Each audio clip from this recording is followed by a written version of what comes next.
नमस्ते दोस्तों, कैसे हैं आप सब। अगर आपको भी ना कहना बहुत मुश्किल लगता है तो आज का वीडियो आपके लिए ही है। किसी को भी ना कहना, किसी भी चीज़ के लिए, किसी भी काम के लिए क्यों इतना मुश्किल लगता है, स्पेशली हम फीमेल्स को। हम हाँ कह देते हैं, उसके बाद दुखी होते हैं, पछताते हैं, उनकी भी बुराई करते हैं और अपने आप को भी कोसते हैं। होता है ना कुछ ऐसा ही। चलिए आज कोशिश करते हैं ना कहना सीखने की। कैसे जब आगे फ्यूचर में ऐसी सिचुएशंस आए जहां हमको हाँ कहने का मन नहीं है, हम आसानी से ना कह पाएँ। तो पहले समझते हैं कि हम ना आखिर कह क्यों नहीं पाते। क्योंकि जब भी किसी प्रॉब्लम के सल्यूशन तक हमको पहुंचना होता है ना, तो हमें पहले उसका रीज़न अंडरस्टैंड करना चाहिए कि ऐसा हो क्यों रहा है। जब हमको रीज़न समझ में आ जाते हैं तो सल्यूशन हमको अपने आप ही मिल जाता है। तो पहले रीज़न समझते हैं। आप ना इसलिए नहीं कह पाते क्योंकि आपको उन लोगों को अपनी वर्थ प्रूव करनी है। आपकी सेल्फ एस्टीम बहुत लो है और इसी वजह से आपके अंदर जो इनसिक्योरिटीज़ हैं वो आपको बार बार बोलती है कि किसी ने कुछ कहा है तो कर दो। तू आज मेरे बच्चों को थोड़ी देर के लिए रख लेगी उनका ध्यान, मुझे किसी पार्टी में जाना है। अंदर से आपको काम है, आपको कॉलेज जाना है, आपके खुद का कुछ काम है, लेकिन आप हाँ कह देते हो और बाद में बहुत पछताते हो, आप इरिटेट होते हो।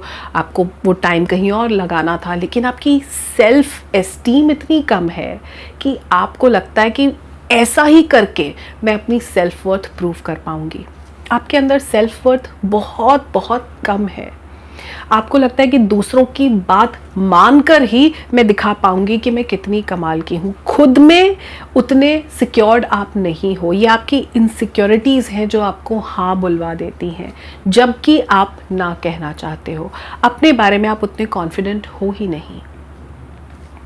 दूसरा रीज़न ये है कि आप दूसरों की मदद करना चाहते हो और ये हमको बचपन से सिखाया गया है कि दूसरों की मदद करनी चाहिए, ज़रूरी है। क्या हो गया किसी की हेल्प करनी है, जो कि बिल्कुल सही बात है, हेल्प तो करनी ही चाहिए, लेकिन अपने टाइम की और अपनी ज़रूरतों की कॉस्ट पे नहीं। दूसरों की हेल्प करना चाहिए, लेकिन क्या अपने टाइम के कॉस्ट पे कर देना चाहिए। जैसे सपोज़ आपकी कोई फ्रेंड है या घर में कोई भाभी है या कोई और रिलेटिव है, बुआ है, कोई भी है, तो मेरे साथ पार्लर चलेगी। आपको मान लो स्कूटी चलानी आती है, गाड़ी चलानी आती है, मुझे ले जाएगी वहाँ पे। अब आप ना नहीं कह पा रहे हो, आप ले गए। अब पार्लर में लग गए उनको 3-4 घंटे और आप बाहर ही खड़े हो, वेट कर रहे हो।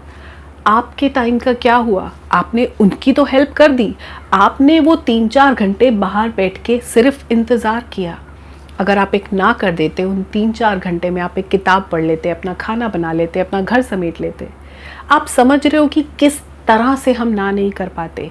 हेल्प करना तब तो ठीक है जब कोई ऐसी सिचुएशन है जहाँ वो इंसान खुद से नहीं कर सकता। पार्लर तो वो खुद भी जा सकती है, किसी को मार्केट जाना है, शॉपिंग करनी है। ऐसा बहुत बार होता है कि दूसरों के अपने आप को कन्विंस कर लेते हैं कि हम तो उनकी हेल्प कर रहे हैं। इस चक्कर में अब अपना टाइम बहुत बर्बाद कर देते हैं और फिर आके पछताते हैं कि मैंने क्यों किया। इससे अच्छा सही वक्त पे ना कर दो। नहीं भाभी, मैं तो नहीं आ पाऊँगी, मैं नहीं जा पाऊँगी, मेरे को तो आज बहुत इम्पोर्टेंट एक किसी के साथ मीटिंग है ऑनलाइन कुछ, या फिर मेरा कुछ अपना टास्क पेंडिंग है। जो भी आपका रीज़न हो आप दो और सही वक्त पे ना कह दो।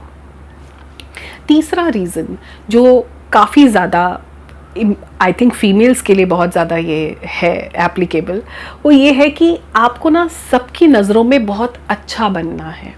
आप चाहते हो कि सब मेरी वाहवाही करें। मतलब अगर मैंने ना कर दी तो मैं बुरी बन जाऊंगी। ये तो होता ही है। अगर आपने किसी को मना कर दिया, बड़ी ख़राब है, बड़ी कपत्ती है, ऐसे बोलते हैं ना। मैंने उसको कहा कि मेरे साथ पार्लर चल, वो चली नहीं। ये जो अच्छे बनने का कीड़ा है, इसकी वजह से हम इतनी बार अपना खुद का नुकसान कर लेते हैं। दिमाग परेशान रहता है इस वजह से कि हमको ना करते ही बुराई मिलेगी, और वो मिलेगी। इतना डरना क्यों है बुराई मिलने से? क्योंकि आपके हाँ करने के बाद भी आपको अच्छाई नहीं मिलने वाली, ये आप भी जानते हो। सही वक्त पे ना कर देना सही है, क्योंकि मिलनी आपको अल्टीमेटली बुराई ही है।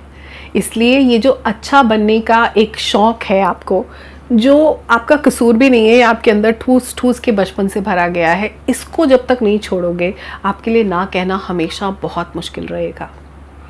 अब जो चौथा रीज़न है जिससे आप सब अग्री करोगे, और हमारे देश में स्पेसिफिकली ये ही एक बहुत बड़ा रीज़न होता है, वो ये है कि अगर हम ना कर देंगे तो हमको बहुत गिल्टी फील होगा। हमारे जनरेशनल जो जेनेटिकल कॉम्पोजिशन है उसमें गिल्ट बहुत ज़्यादा भरा हुआ है। हम हर बार गिल्टी फील कर लेते हैं। कुछ भी हो जाए, अगर हमने अपने आप को किसी और से पहले रख दिया तो हम गिल्टी हो जाते हैं। हमें ऐसा लगता है कि हमारा जो रिलेशनशिप है वो रिस्क में आ जाएगा। अगर मैंने बुआ को मना कर दिया, अगर मैंने अपनी सासू माँ को मना कर दिया, मैंने ननंद को मना कर दिया, तो वो रिलेशनशिप में रिस्क हो जाएगा। वो मुझसे मुंह फुला लेंगे, उनको ना फिर मुझे मनाना पड़ेगा। मतलब रिश्ते में कहीं खटास ना आ जाए ना करने से। अगर आपके वक्त की अहमियत की वजह से किसी और को प्रॉब्लम होती है तो फिर वो रिश्ता आप सोचो कि खड़ा ही किस नींव पे है। रिश्ते सच्चे वही हैं जहां एक दूसरे की टाइम की इंपॉर्टेंस हो। आपके ना कहने से रिश्ते रिस्क पे आ जाते हो तो पहले आप बहुत रिस्की सिचुएशन में हो। रियल रिलेशनशिप्स डिपेंड नहीं करते। Real relationships are all about growth, दोनों लोग ग्रो करें, ये होता है एक सच्चा रिलेशनशिप। तो इस गिल्ट से तो हमको बहुत कॉन्शियसली बाहर निकलना पड़ेगा। ये गिल्ट का बर्डन इतना हम अपने कंधों पे कैरी कर रहे हैं बचपन से लेके अब तक, कि जब तक हम इस बैग को उठा के नहीं उतारेंगे ना, गिल्ट वाले बैग को, हम जिंदगी में कुछ कर भी नहीं पाएंगे। तो गिल्ट के लिए आपको कॉन्शियसली एक चॉइस रखनी पड़ेगी कि आप माइंडफुली गिल्टी होना बंद कर दो। लोग आपको गिल्ट में डालते रहेंगे, तूने मना किया था ना तो उस वजह से मेरा ऐसे हो गया, तो उस दिन मेरे साथ चल पड़ती तो आज मेरा एडमिशन हो जाता। मतलब कुछ भी, मैं आपको ऐसे एग्जांपल्स दे रही हूँ। आपको सिर्फ अपने आप को इस गिल्ट से दूर रखना है, खुद को ये कन्विंस करके कि आपकी भी ज़िंदगी में कुछ जिम्मेदारियाँ हैं और आपका वक्त बहुत ज़्यादा इम्पोर्टेंट है। यही करके आपको अपने आप को बाहर निकालना होगा और अपनी बाउंड्री सेट करनी होगी। अगर ये सारे रीजंस में से आप कहीं भी अपने आप को रिलेट कर पाते हो तो मैं एक बात आपसे कहूँगी कि आप पीपल प्लीज़र हो। आपको दूसरों की जी हुजूरी करके अपने आप को प्रूव करने की आदत पड़ गई है। पीपल प्लीजिंग, दूसरों को हमेशा खुश रखना, जो लोग पीपल प्लीज़र होते हैं वो ही ना नहीं कह पाते। बाकी लोग बड़ी आसानी से कह देते हैं, उनको कोई दिक्कत नहीं है, क्योंकि सबको पता है मेरी भी ज़िंदगी में काम है, मैं कोई हर वक्त हर किसी के लिए अवेलेबल नहीं हूँ, ऐसा पॉसिबल ही नहीं है, मैं हो ही नहीं सकती अवेलेबल। तो पीपल प्लीजिंग आपको बंद करनी पड़ेगी, और पीपल प्लीजिंग बंद करने के लिए आपको डिफ़ाइन करनी पड़ेंगी अपनी खुद की प्रायोरिटीज़। आपकी लाइफ में आपके अपने लिए इम्पोर्टेंट क्या है? आपके लिए क्या ये इम्पोर्टेंट है कि 11 बजे तक मुझे अपने घर के काम निपटा के किताब पढ़नी है क्योंकि मैं सेल्फ इम्प्रूवमेंट पे हूँ, मुझे कुछ देर मेडिटेशन करनी है, मुझे मेरी हैप्पीनेस वापस चाहिए जो बहुत सारी चीज़ों में मैंने गंवा दी है।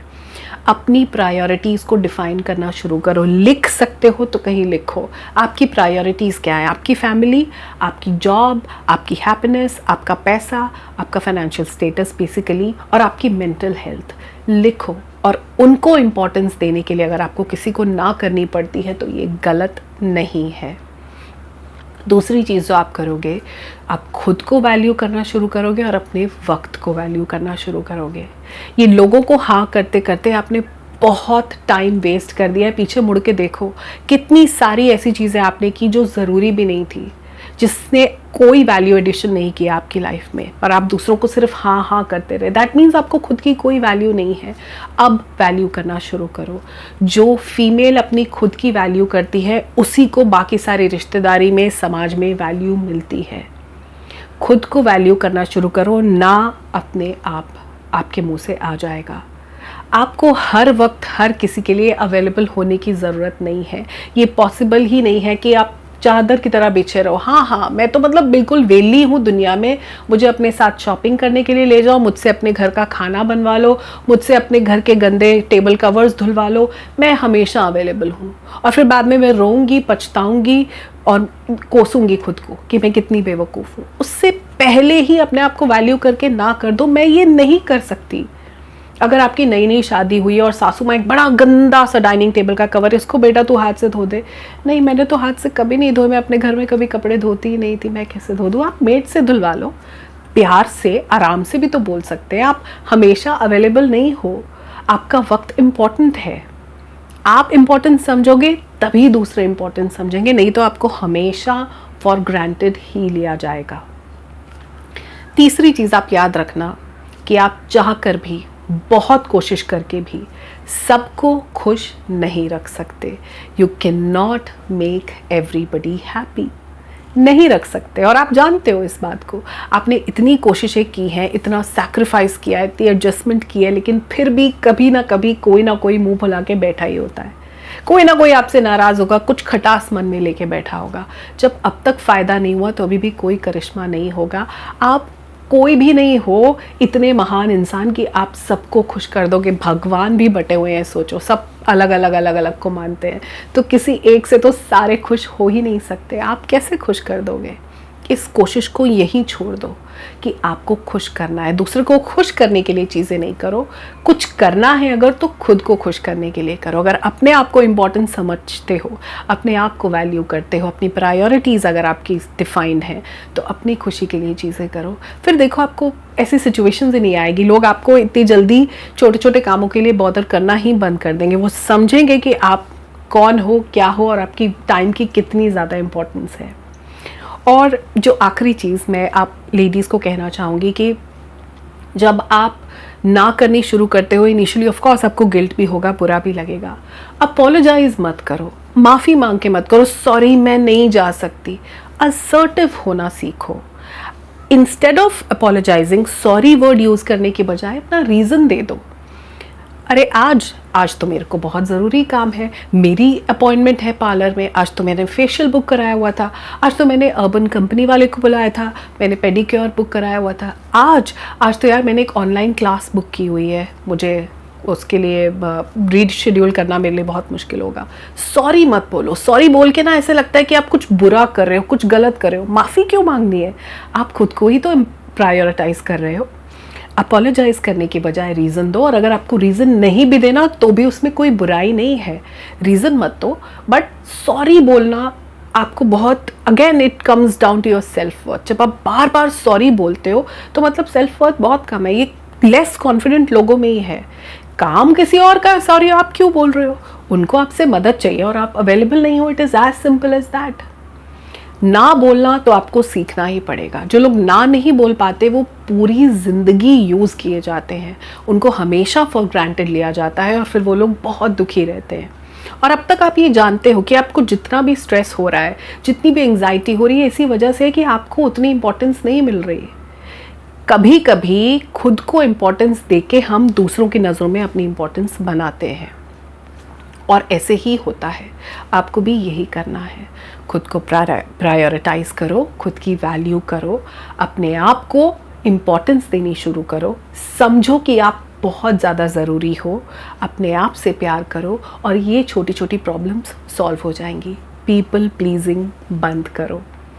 आई होप कि ये वीडियो आपके लिए हेल्पफुल रहा। इसकी चीज़ों को फॉलो करके आप आगे से ना कहना सीख पाओगे, असर्टिव होने की एक दो स्टेप आगे आप चले जाओगे। और अगर आपको वीडियो पसंद आए तो एक कमेंट ज़रूर कर देना, अपनी फ्रेंड्स के साथ शेयर कर देना। मैं मिलूँगी आपसे अपने अगले वीडियो में। तब तक के लिए खुद से बहुत प्यार कीजिए, अपना ध्यान रखिए। नमस्कार।